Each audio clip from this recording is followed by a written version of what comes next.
আমাদের ডেস্টিনেশন ডুয়ার্সের দ্বিতীয় পর্বে তোমাদের সবাইকে স্বাগত। আজকের দিনটা পুরো ট্রিপের সবচেয়ে ব্যস্ত দিন। অনেক জায়গা ঘোরা, অনেক কিছু দেখার প্ল্যান আছে। আমাদের আজকের যদিও মেইন ডেস্টিনেশন হলো ওয়েস্ট বেঙ্গল ফরেস্ট ডিপার্টমেন্টের ঝালং রিভার ক্যাম্প, কিন্তু তোমরা তো জানো নর্থ স্টার যদি সাথে থাকে তাহলে অ্যাডভেঞ্চারের তো কোনো অভাব থাকে না। তাই রাস্তা যতই কঠিন হোক, আজকের ড্রাইভটার পর একটা আলাদা শান্তিও পেয়েছি। নেচারের মাঝে বলা যায় হারিয়েই গেছিলাম। আর রাতে নদীর ধারে ক্যাম্প ফায়ার, তার সাথে বারবিকিউ, একটা অসাধারণ এক্সপিরিয়েন্স যা কথা দিয়ে বোঝানো যাবে না। ভিডিওটা দেখলেই বুঝতে পারবে। চলো তাহলে আজকের জার্নিটা শুরু করা যাক।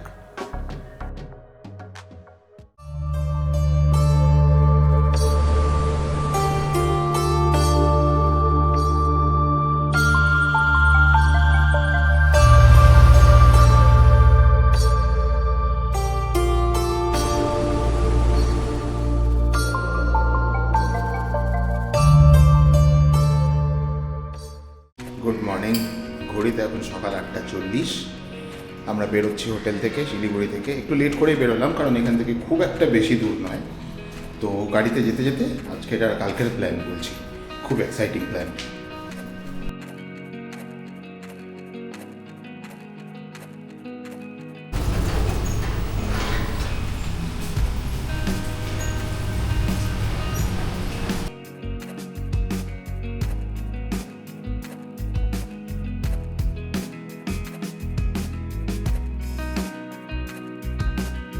শুধু তো আর আমাদের খেলে হবে না, ফলে এখন গাড়িকেও খাইয়ে নিচ্ছি পেট ভর্তি করে, কোনো যেন সমস্যা না হয়। আপাতত কত 17 লিটার ডিজেল ধরেছে, পুরো ফুল ট্যাঙ্ক করে দেবো। এখন গাড়িরও পেট ভর্তি, আমরা একটু পরে পেট ভর্তি করবো, কিন্তু আমরা বেরিয়ে পড়েছি। শিলিগুড়ি পেরিয়ে সেবক রোডে উঠবো। চলো রাস্তায় দেখা হবে।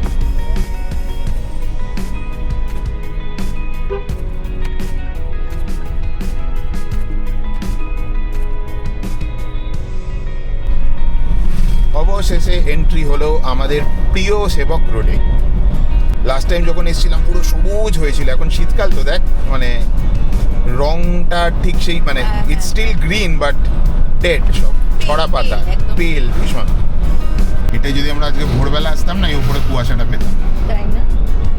আমিও ভাবছিলাম এই যে গাছের মাঝখান দিয়ে রোদ্দুরগুলো এসে পড়ছে, দেখছিস তো, পুরো রেগুলো দেখা যায়।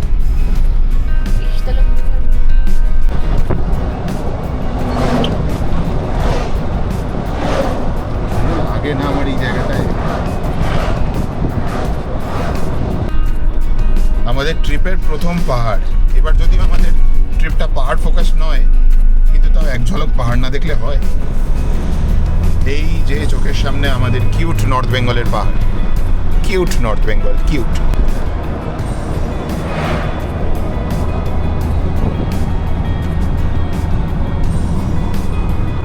রাস্তাঘাট অনেক ফাঁকা রে। হ্যাঁ, অফিসিয়ালি পাহাড়ে উঠে গেছি, কিন্তু এই সেবকের যা জ্যাম দেখছি, নিজেরাই প্রায় 10-15 মিনিট নষ্ট করলাম। বাট এখন উল্টো দিকের যা জ্যাম দেখছি, উল্টো দিকের জ্যাম তো আরও বেশি। Hello mountains.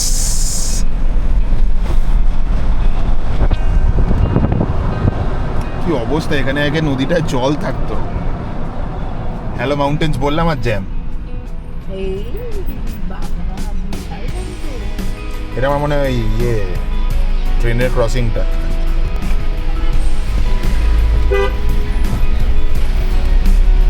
Coronation bridge finally. বহুদিন পর করোনেশন ব্রিজে লং।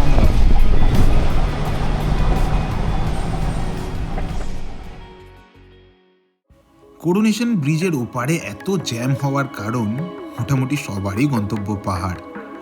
এদিকে জঙ্গলের দিকে কিন্তু বিশেষ কারণ নজর পড়েনি, ফলে আমি ব্রিজ পেরিয়ে এপারে আসতেই পুরো ড্রাইভটাই পাল্টে গেল। না, এখন আর কথা বলবো না, লেটস এনজয় দ্য ড্রাইভ।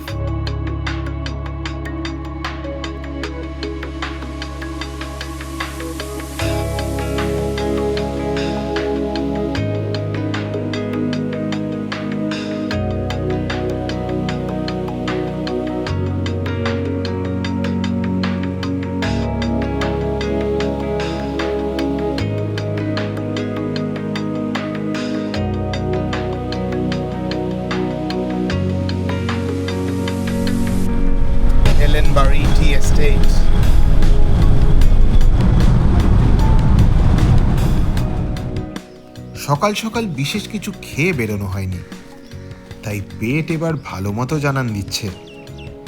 আমরা ভাবলাম যে এলেনবাড়ি টি এস্টেটটা পেরিয়েই সামনে যেখানে খাবার জায়গা পড়বে আমরা দাঁড়িয়ে ব্রেকফাস্টটা সেরে ফেলব।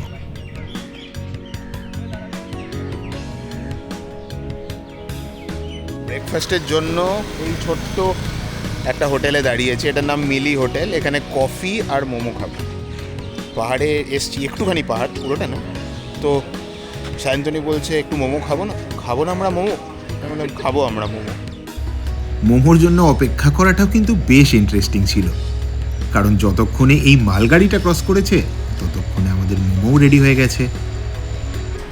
এসে গেছে আমাদের নর্থ বেঙ্গল ট্রিপের কুইন্টেসেনশিয়াল ডিশ, মানে মোমো। দেখি কেমন বানিয়েছে মোমোটা। গরম না,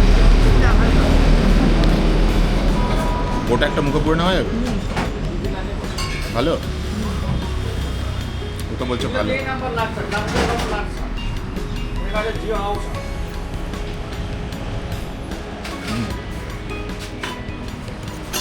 ভালোই বানিয়েছে। খিদেও পেয়েছিল ভাই, এই পেটের ভেতরে গিয়ে পড়লো না জিনিসটা, যে ওই ওই মাটিতে যে জল পড়ে চেস করে জিনিসটা আমার পেটে ওই জিনিসটা না। কালকে প্রচুর খাওয়া হয়ে গেছিল, সেই জন্য বলছিলাম কত খেয়ে দিয়ে আজকে স্কিপ করাই উচিত। আমি জানি না এরপরে গিয়ে আমার কী হবে। সবে মালবাজার ঢুকলাম, 11:30 বাজছে। আমরা আজকে বিন্দাস, we are taking it slow, আস্তে আস্তে যাচ্ছি, কোনো তাড়াহুড়ো নেই ভাই।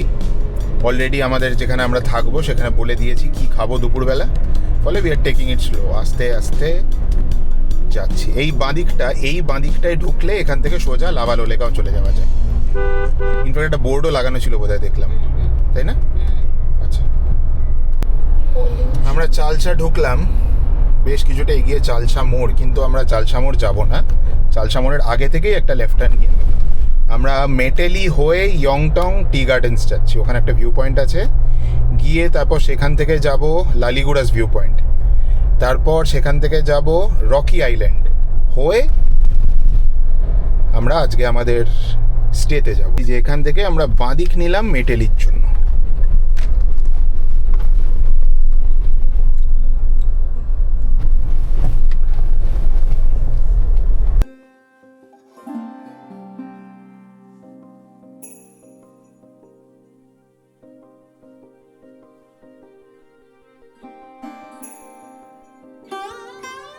কি অপূর্ব না দৃশ্যটা! দুধারে চা বাগান এবং তারই মাঝখান দিয়ে ছুটে চলেছে আমার নর্থ স্টার।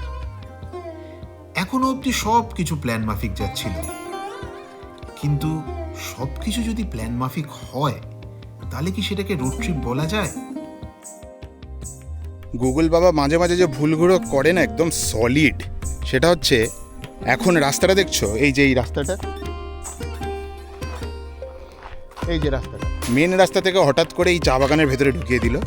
এখন এই চা বাগানের ভেতর দিয়ে আমরা যাচ্ছি আমাদের ভিউ পয়েন্টে। অ্যামেজিং অ্যামেজিং, ওই এক্সপিরিয়েন্সটা মানে অসাধারণ লাগছে। সুন্দর চা বাগানের মাঝখান দিয়ে একদিকে চা তোলা হয়ে গেছে, আরেকদিকে পুরো সবুজ চা বাগান।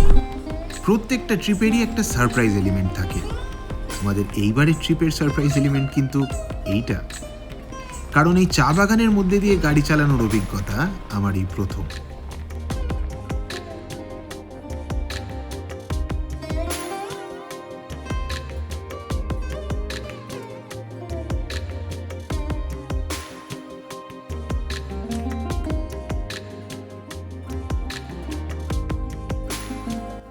কিছু দূর এগোতেই দেখি গাড়ি যাওয়ার মতো জায়গা নেই।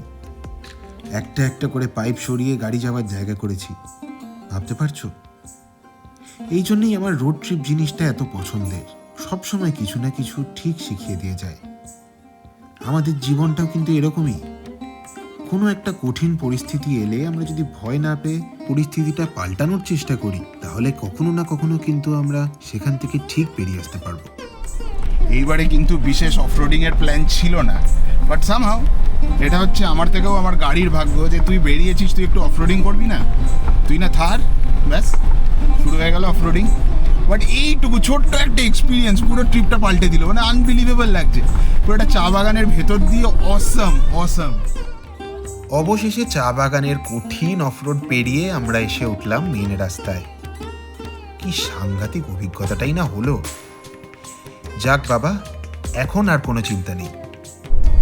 গুগল হঠাৎ করে যা তা খেলা দেখানো শুরু করেছে। মেন রাস্তা, পাকা রাস্তা আছে, কিন্তু দুনিয়ার চা বাগানের ভেতর দিয়ে রাস্তাগুলো দিয়ে মানে আমাদের নিয়ে যাচ্ছে। আমি একবার গুগলের কথা না শুনে এখন ঠিকঠাক রাস্তায় যাচ্ছি, কিন্তু ব্যাপারটা হচ্ছে আমি ভিউ পয়েন্টটা যা এক্সপেক্ট করে এসেছিলাম আর এখন চারিদিকে যা পরিবেশ, I don't think it's worth it. মানে এখানে সময় নষ্ট করা কিংবা ওয়েট করা। সামনে পাহাড় দেখতে পাচ্ছি, কিন্তু একদম ঝাপসা, একদম ঝাপসা।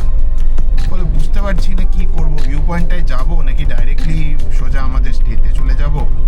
এখন 1:45 বাজছে। ভাবলাম এত দূর চলে এসেছি যখন, একবার ঘুরেই যাই। না গেলে যে কি ভুল করতাম সে আর বলবার নয়।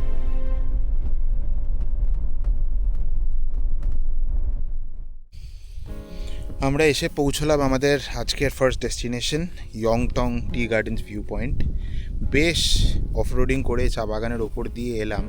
এই জায়গাটা বেসিক্যালি একটা পাহাড়ের একদম ওপরে, হাওয়া দিচ্ছে, গাছের পাতার আওয়াজ, যেটার জন্য আসা সাকসেসফুল। অসাধারণ লাগছে। মানে কিছুক্ষণ যদি নির্জনে শান্তিতে কাটাতে হয়, this is an amazing place.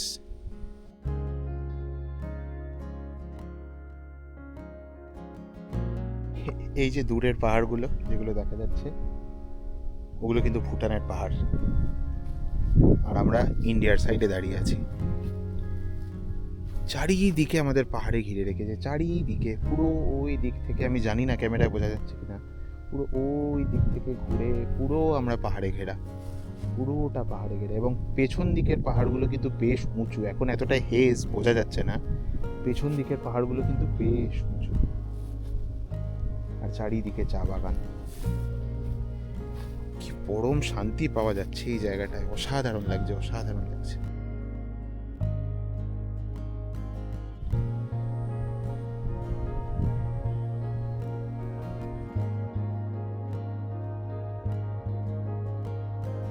ক্যামেরায় বোঝা যাচ্ছে কিনা জানি না, বাট ওই যে ছোট্ট নদীটা বয়ে যাচ্ছে, ওটাই জল ঢাকা নদী। কাকা, ওই নদীটাই জল ঢাকা নদী না? আচ্ছা, এটা মূর্তি নদী। আচ্ছা আচ্ছা আচ্ছা। ওই যে কাকা, কি সুন্দর। কাকা জাস্ট এলেনি যেন আমার ভুলটা ভাঙিয়ে দেওয়ার জন্য। যেটাকে আমি জল ঢাকা নদী বলছিলাম, এটা জল ঢাকা নয়। এই যে নিচের এই ছোট্ট নদীটা বয়ে যাচ্ছে যেটা, এটা মূর্তি নদী। ডুয়ার্স হেলে এই ইয়ংটং টি গার্ডেন্স কিন্তু একটা মাস্ট ভিজিট। বিশ্বাস করো, খুব ভালো লাগবে।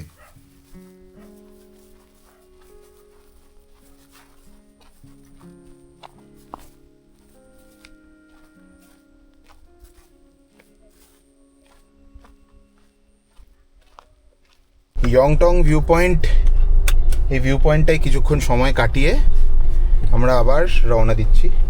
নেক্সট ভিউ পয়েন্ট হচ্ছে আমাদের লালিগুড়াস ভিউ পয়েন্ট। এই ট্রেলটা দিয়ে যেটা আমরা হাঁটছিলাম, এই ট্রেলটা দিয়ে যদি হেঁটে যেতাম, কাকা বললেন আমরা সোজা লালিগুড়াসেই পৌঁছে যাব। কিন্তু আমাদের কাছে যেহেতু আমাদের নর্থ স্টার আছে, তার কথা তো ভাবতে হবে, তাকে নিয়ে যেতে হবে। এখান দিয়ে হয়তো চলে যেত, কিন্তু রিস্ক নেবো না। যেখান দিয়ে রাস্তা আছে ভাই, সেখান দিয়েই চলো। ওকে আজকে অলরেডি ওভারটাইম খাটিয়ে নিয়েছি। এই জায়গাটা আমার খুব পছন্দ হলো রে। তুই দেখ, ওদিকটা দেখ, বাঁদিকটা দেখ, কি সুন্দর লাগছে।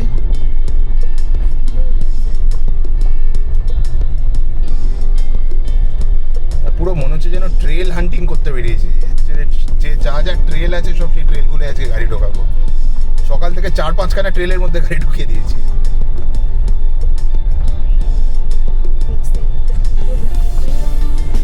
দারুণ লাগছে, দারুণ। মানে আমার রিসার্চ যা করেছি, আমার রিসার্চটা ঠিকই ছিল, শুধু সিজনটা ভুল হয়ে গেছে। এই জায়গাটা বর্ষাকালে এলে না, মানে পাগল হয়ে যাওয়ার মতো। The light is too harsh now. আকাশে যদি একটু মেঘ থাকতো তাহলেও লাইটটা একটুখানি হতো, সফট হতো। লাইটটা এত হার্শ। আমরা না পুরো মনে হচ্ছে ট্রুলি এক্সপ্লোরার্স। কোন কোন গ্রামে ঢুকে যাচ্ছি, আমি রিসার্চও করিনি। যেদিকে রাস্তা নিয়ে যাচ্ছে আমি সেই রাস্তায় ঢুকে পড়ছি। Truly exploring.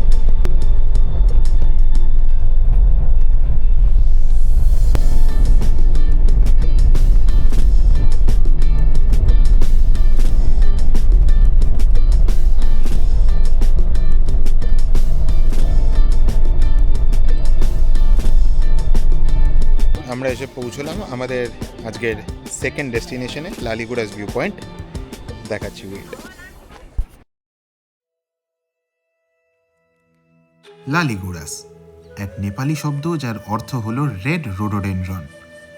ফেব্রুয়ারি থেকে এপ্রিলের মাঝে এই অঞ্চলে এলে এই পাহাড় এবং চা বাগানের মাঝে এক অপূর্ব দৃশ্য দেখা যায়, কিন্তু শীতকালে এই লালিগুড়াসের দেখা পাওয়া খুব কঠিন। এই যে মূর্তি নদী ওখান থেকে বয়ে আসছে, কি সুন্দর জায়গাটা। কিন্তু মূর্তি নদীতে অ্যাজ ইউজুয়াল এখন জল কম। এখান থেকে সবচেয়ে মজার ব্যাপারটা হচ্ছে এখান থেকে গাড়ি নিয়ে পুরো ওই যে নিচে সবাই পিকনিক করছে ওই নিচ অবধি যাওয়া যায়, কিছুক্ষণ নদীর ধারে সময় কাটিয়ে আবার ওপরে উঠে আসা যায়। কিন্তু আমাদের যা প্ল্যান, আমাদের আজকে এখানে নদীর ধারে কোনো যাওয়ার মানেই হয় না। তার কারণ আমরা থাকবো আজকে ওয়েস্ট বেঙ্গল ফরেস্ট ডিপার্টমেন্টের ঝালং রিভার ক্যাম্পে, মানে আমাদের কটেজের একদম সামনে দিয়ে নদী যাচ্ছে। ফলে আজকে আমি এখানে প্ল্যান, এটা জানতাম যে এখানে নিচ অব্দি নামা যায়, কিন্তু আজকে কোনো প্ল্যান করিনি এখানে নিচে নামবো। আপাতত ভিউটা একটু এনজয় করলাম। যাই হোক, এর থেকে বেটার ভিউ আমার এর আগেরটা লাগলো, ইয়ংটং ভিউ পয়েন্টটা। এখানে প্রচুর লোক বেসিক্যালি, তাও everybody is having a good time. এখানে এলে এখানে this is a one time visit, একবার আসাই যায়।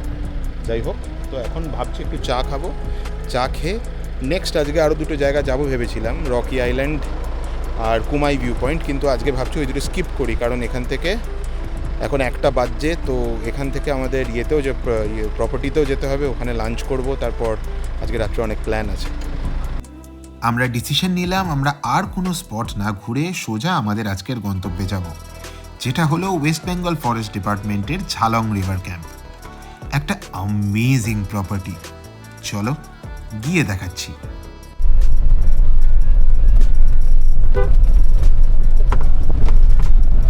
আচ্ছা, আমরা এই রাস্তাটাতেই এই দিক দিয়ে এসেছিলাম। আচ্ছা, আবার নদীর উপর জায়গা হ্যাঁ, ব্রিজ না থাকলে নদীতে নেমে যাব। নদীতে নেমে যাওয়ার প্রস্তাবটা আমার স্ত্রীর খুব একটা পছন্দ হয়নি, ফলে এই ব্রিজটা দেখে ও রীতিমতো শান্তির নিঃশ্বাস ফেলল।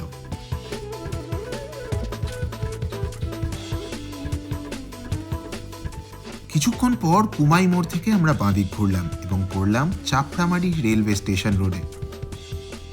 এই রাস্তাটারই এক প্রান্তে খুনিয়া মোড় এবং আরেক প্রান্তে ভারত এবং ভুটানের সীমানা। আমরা যে রাস্তাটা দিয়ে যাচ্ছি এটা কিন্তু পুরোটাই চাপড়ামারি ফরেস্টের ভেতর দিয়ে। কি অসাধারণ লাগছে না দৃশ্যটা।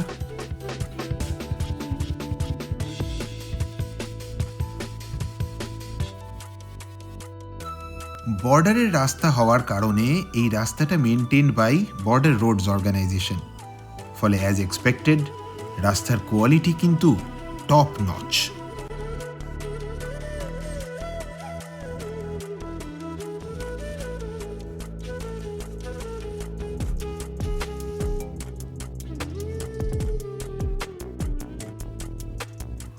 আমরা কিন্তু আর কিছুক্ষণের মধ্যেই ঝালং পৌঁছে যাব। রাস্তাটা দেখো একবার, মোর ইম্পর্টেন্টলি ডান দিকের ভিউটা দেখো। এবার তোমরাই বলো, এইসব রাস্তাকে না ভালোবেসে থাকা যায়?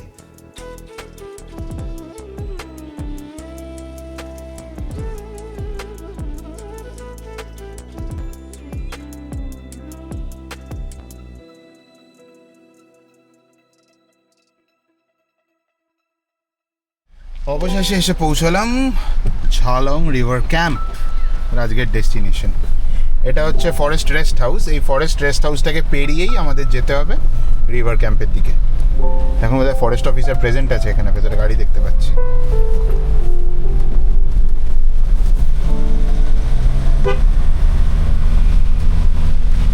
অলমোস্ট 2টো বাজে। এখানে আজকে কিন্তু পুরো ফুল। এই যে পেছনে আমি গাড়ি লাগিয়ে দিয়েছি, আমাদের লাগেজ নিয়ে গেছে। চলো এবার প্রপার্টিটা দেখাই, দারুণ জায়গা।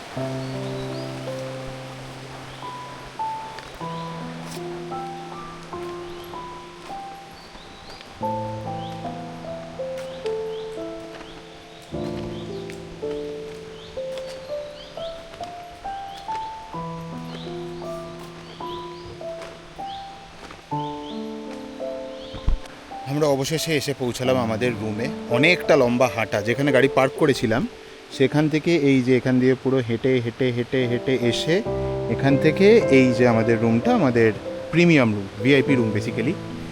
তো এই জায়গাটার এই রুমের থেকেও বেটার হচ্ছে এই জিনিসটা,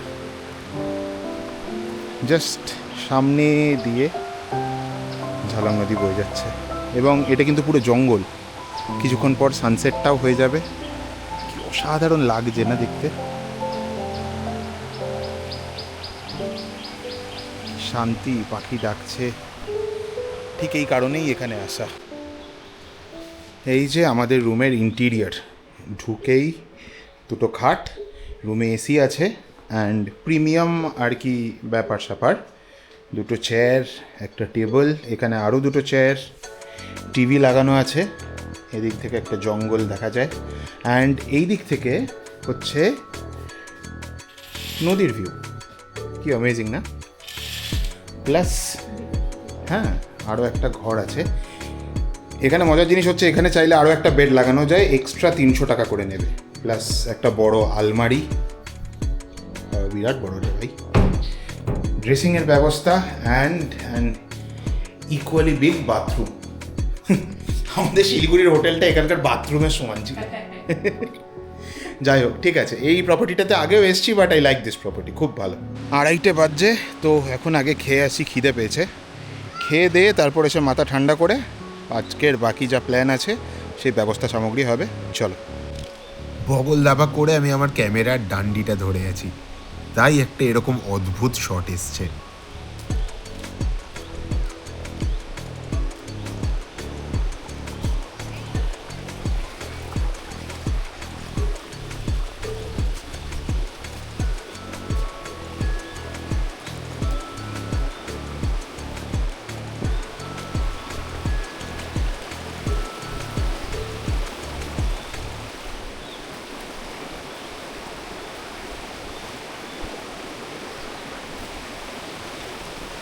লাঞ্চে আমাদের আছে ভাত, ডাল, স্যালাড, স্কোয়াশের তরকারি, আলু ভাজা, সাথে এসছে ওর জন্য ফিশ কারি অ্যান্ড আমার জন্য এগ কারি। মানে দুপুরের খাবারে জমজমাট। অসাধারণ একটা লাঞ্চ শেষ করে পেট একদম ফুল। যাক, এবার চলো এখানকার ভাইবটা নেওয়া যাক।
অসাধারণ সুন্দর না এই লোকেশনটা?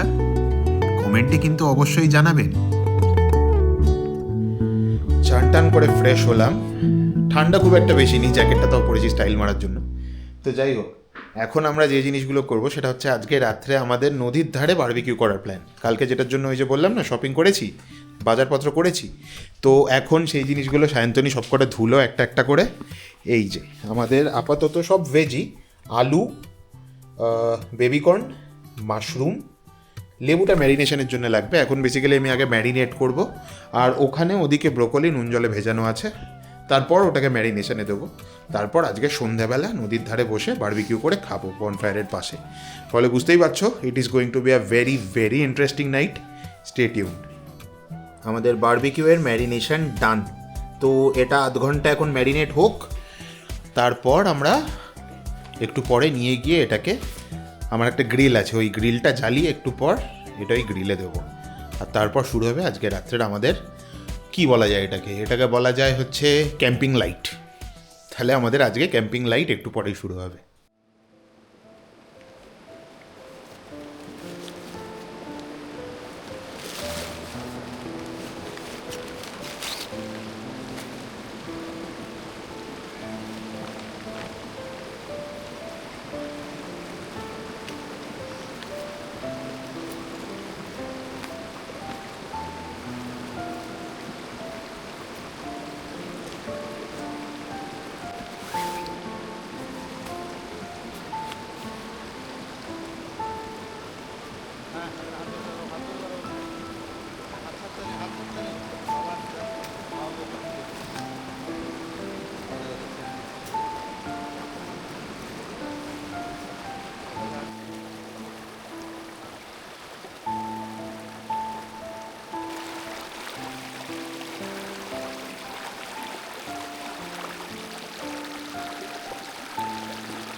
এখন 11 ডিগ্রি সেলসিয়াস, তাও আমি হাফ প্যান্ট পরে আছি। আগুনের সামনে তাপটা খুব কাজ দিচ্ছে। শহর থেকে এত দূরে ঠিক এই জন্যেই আসা। আমি যে কী প্রশান্তিতে আছি আমি বলে বোঝাতে পারবো না। আমার দুনিয়ার টেনশন, চিন্তা ভাবনা, এই জলের স্রোতের আওয়াজটা, জল যেমন বয়ে যাচ্ছে ও যেন আমাকে বয়ে নিয়ে চলে গেছে। এই মুহূর্তে এখানে আমার স্ত্রীও নেই, আমার স্ত্রী ঘরে আছে।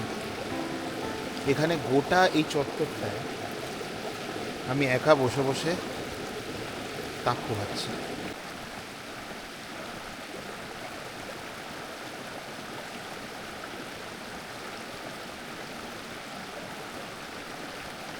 আমাদের বনফায়ার অন অ্যান্ড সাথে এই যে আমাদের বারবিকিউও চলছে। এপিক না? আনবিলিভেবল লাগছে।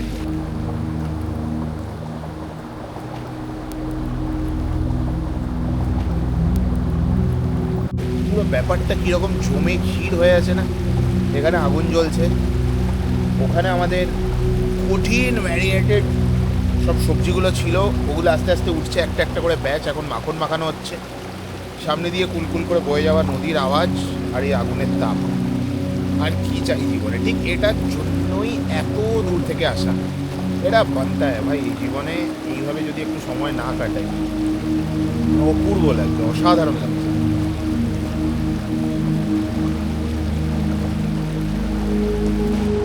একটা আনবিলিভেবল জিনিস হয়ে গেল এক্ষুনি, মানে যেটাকে বলে না গড সেন্ট টাইপের। আমাদের কাছে কাঠ শেষ হয়ে যাচ্ছিল, আমরা পাতা পাতা দিয়ে কোনোভাবে ম্যানেজ করে চালাচ্ছিলাম। এখানকার ম্যানেজার ওই জিনিসটা অবজার্ভ করেছেন। হঠাৎ করে বলছেন, ও ভাই ও ভাই। আমি দেখছি পেছন থেকে কে ডাকছে আমাকে। বলছে আমি এখানকার ম্যানেজার বলে এই বড় বড় সব শুকনো কাঠ নিয়ে এসছেন। এই এত রাতে উনি মোবাইল নিয়ে উনি জঙ্গলে গেছিলেন শুধুমাত্র আমাদের জন্য, শুধুমাত্র যাতে আমরা প্রপারলি বনফায়ার করতে পারি। জাস্ট সি কটা কাঠ নিয়ে এসছেন, এখনো আছে। মানে এই বিহেভিয়ারটা এত সুন্দর লাগলো। আমি এক্ষুনি ওকে এটাই বলছিলাম যে এই ধরনের মানুষ আছে বলেই এখন পৃথিবীটা কত সুন্দর। অ্যাকচুয়ালি মানে this just one my heart. আমাদের কাছে আগুন জ্বলছিল, কিন্তু এমন না যে আগুন ছিল না, বাট ওনার বক্তব্য হচ্ছে আপনি এখানে বসে আছেন এত ছোটো আগুন কেন, বলে সব শুকনো কাঠ পরপর দিয়ে গেলে এখন বাপরে বাপ এবার তো মজাটা আসবে। Unbelievable, I am so happy, I am so happy.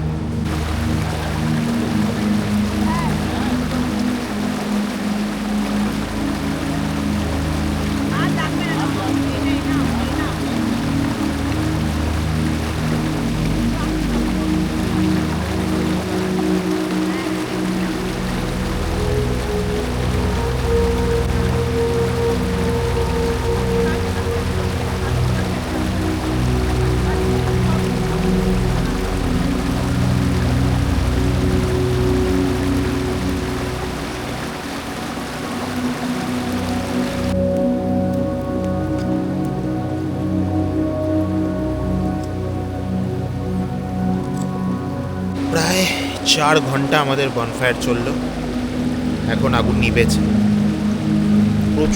আজকে প্রচুর আনন্দ করলাম। সায়ন্তনী এখন ঘরে চলে গেছে, কিন্তু আমি এখানেই বসে আছি, ভেতরে যেতে ইচ্ছা করছে না। অদ্ভুত একটা অনুভূতি হচ্ছে, মানে আমি বলে বোঝাতে পারবো না। এই যে আমাদের কটেজটা, জাস্ট একটু বাইরে বেরোলাম, আবার সামনে দিয়ে নদী বয়ে যাচ্ছে। এই জল বয়ে যাওয়ার আওয়াজটা না আমাকে যে কী শান্তি দেয়। এখন রাত হয়েছে, একটু আগে মেঘলা ছিল, জানি না বোঝা যাচ্ছে কিনা, এখন তো ক্যামেরাটা আকাশের দিকেই তাক করে আছি, কিন্তু এখন কিছু তারাও দেখা যাচ্ছে, আকাশটা পরিষ্কার হয়েছে। খুব শান্তি লাগছে, খুব শান্তি পাচ্ছি। আমার ঘরের ভিতরে থাকতে ইচ্ছা করছে না, হঠাৎ করে ঠান্ডা একটা হাওয়া দিতে আরম্ভ করলো, তো সেই জন্যই ঘরে চলে এলাম, কিন্তু ঘরের ভিতরে থাকতে ভালো লাগছে না, ইচ্ছা করছে না।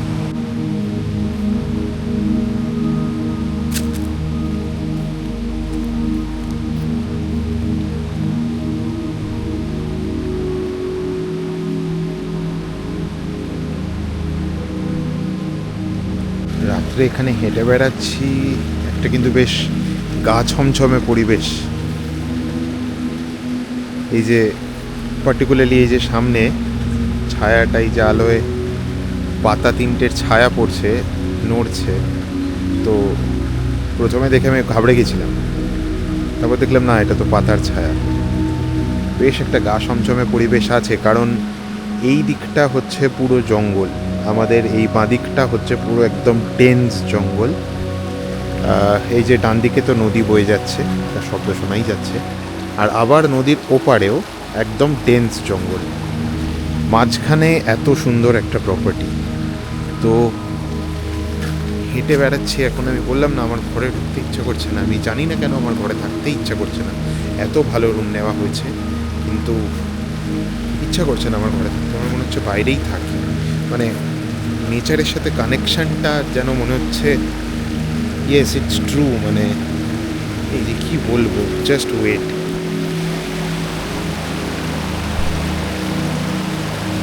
এই যে সামনে দিয়ে জলটা বয়ে যাচ্ছে, যেমন দেখতে সুন্দর লাগছে, এটা শব্দটা যেন আরও অপূর্ব লাগছে, এবং এখানকার পরিবেশটা স্পেশালি হালকা একটা বেশ স্পুকি, একটা মিস্টিক্যাল ব্যাপার আছে। মিস্টিক্যাল বলা ভুল, but spooky is the right word. বাংলায় গা ছমছমে, ইংরেজিতে স্পুকি। তো তাও হেঁটে বেড়াচ্ছি, তো বলে বোঝাতে পারবো না, ওই বারবার একই কথা বলে ফেলছি, আমি জানি না কেন, but I am just so connected to this place. মানে এই মুহূর্তে আমি একদম এখন এই মুহূর্তে আছি, তো I am not in the past, not in the future. আগে কি হয়ে গেছে সেটা নিয়ে ভাবছি না, ভবিষ্যতে কি হতে চলেছে পরে দেখা যাবে। Right now I am here, and এই জায়গাটাকে আমি উপভোগ করছি, দারুণ লাগছে। ঘড়িতে দেখি রাত 1টা বাজে, তাই আর বেশি বাড়াবাড়ি না করে আমি চুপচাপ ঘরে ফিরে এলাম। আজকের পর্ব তাহলে এখানেই শেষ করছি। দেখা হবে আগামীকাল আরও একটি নতুন পর্বে। আপনারা সুস্থ থাকবেন, ভালো থাকবেন।